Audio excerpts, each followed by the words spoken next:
Hi guys, it's Samantha.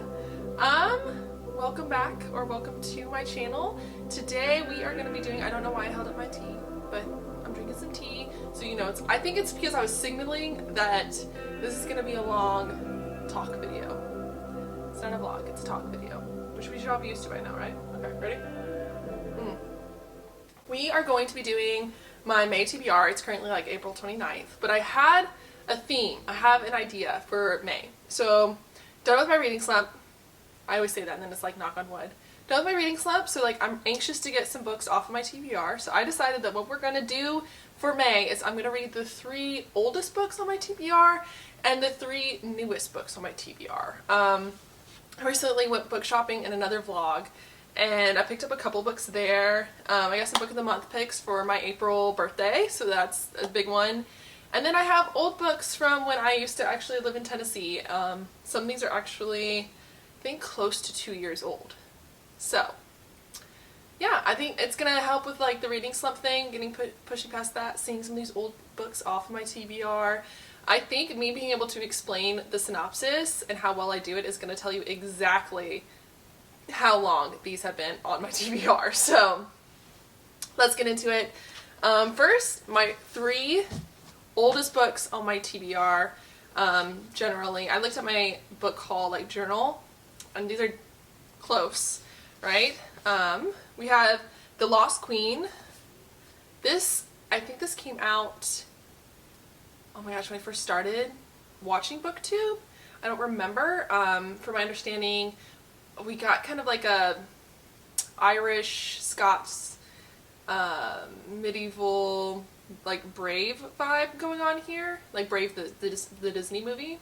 Alright, so I think that sounds good. I mean, I picked it up because I saw it on a couple of other book vloggers bookshelves, and I've never heard anyone really talk about it, but I figured this might actually be a good one to pair with Outlander maybe later.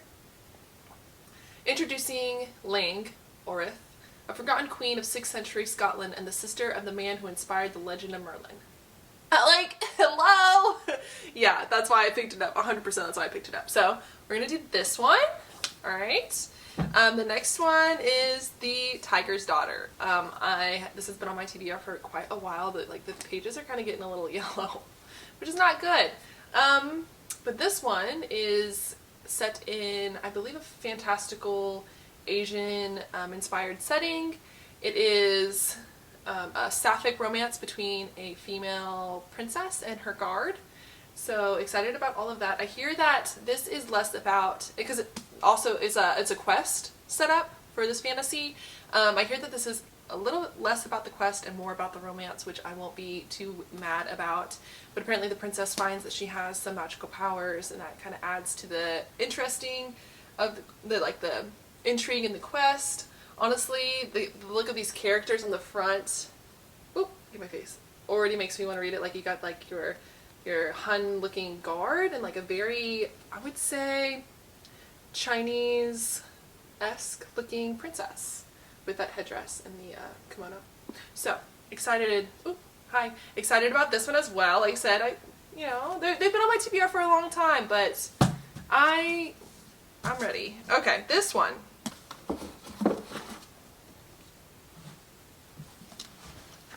Okay. Sorry, I grabbed the wrong book. I have both The Ruin of Kings and The Name of All Things on my bookshelf, and I grabbed this one thinking it was the first one. It is not. I noticed that about halfway through talking about it, so my bad. Anyways, The Ruin of Kings is on my bookshelf. I follow Tor, the publishing company, on Instagram, and they're always advertising this series. I think there's about 8 books in it. I tried to listen to the audiobook of this a couple months ago, but I could not, because fantasy does not mix with audiobooks in my brain. It's hard for me to concentrate enough with an audiobook to understand what's going on. So this is what we do. I have to read it physically. Alright, this book, let's see if I get this right, is about a hero who has to make some decisions that do not agree with his morality. I guess that's kind of like what this book delves into. It is a high fantasy. The tagline is, "When destiny calls, there's no fighting back." and what if you weren't the hero? Yeah. So I'm interested, only because I keep on seeing it advertised everywhere, and I want to read it just so I know whether or not I need to buy all 8 or just stick with these 2. We'll see. I very rarely buy a whole series at one time, to be honest with you. So that would be my old book TBR. All right. Ta-da! I'll hold it up for you one more time. All the books that have been on my TBR are the longest. All right.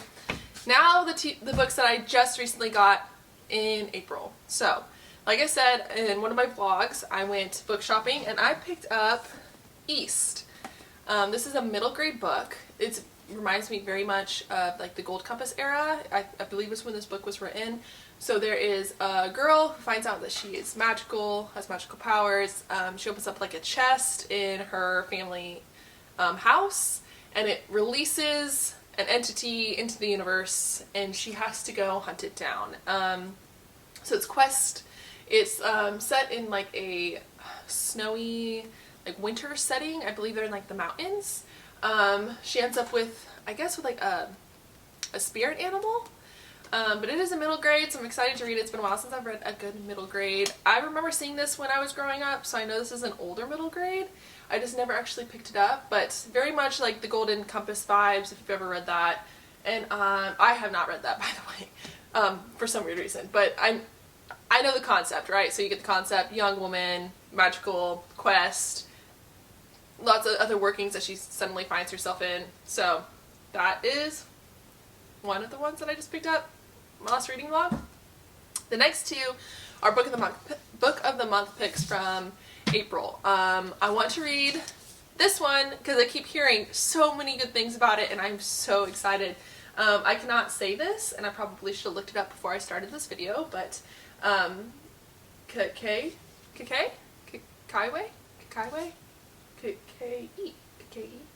If you know how to pronounce that, please tell me how. But this is a fantasy set in an African cultured setting.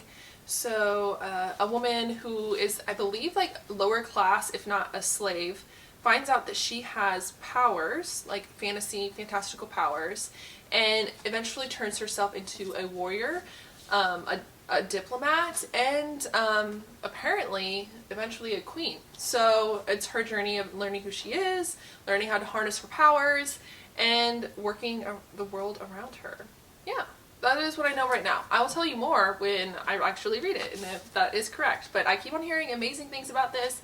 I'm intrigued to read a fantasy in this setting. I love, love, love, love, love the trend that fantasy is now no longer only for European medieval settings, but like for all settings. And this is one I'm super excited to build into. The next one so when this first came out, I thought about it. Okay, I really did think about it. But then I got intimidated because I heard people comparing it to The Starless Sea by Erin Morgenstern, which I was super excited to start, but then I found out that I didn't like, because it is very like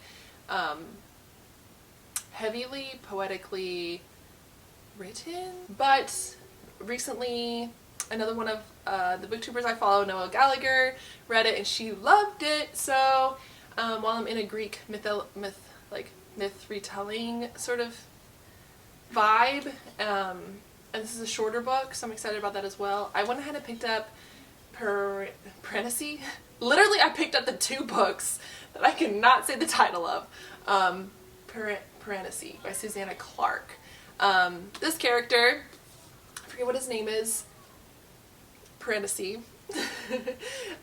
is in a house with a bunch of doors, and he has to find his way out. It's like a maze.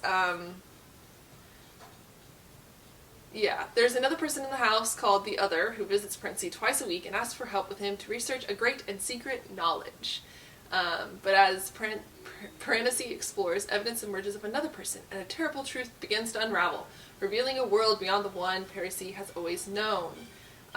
They compare this to Neil Gaiman's The Ocean at the End of the Lane and Madeline Miller's Circe. You can probably hear that cartoon going on, can't you? Okay, hold on.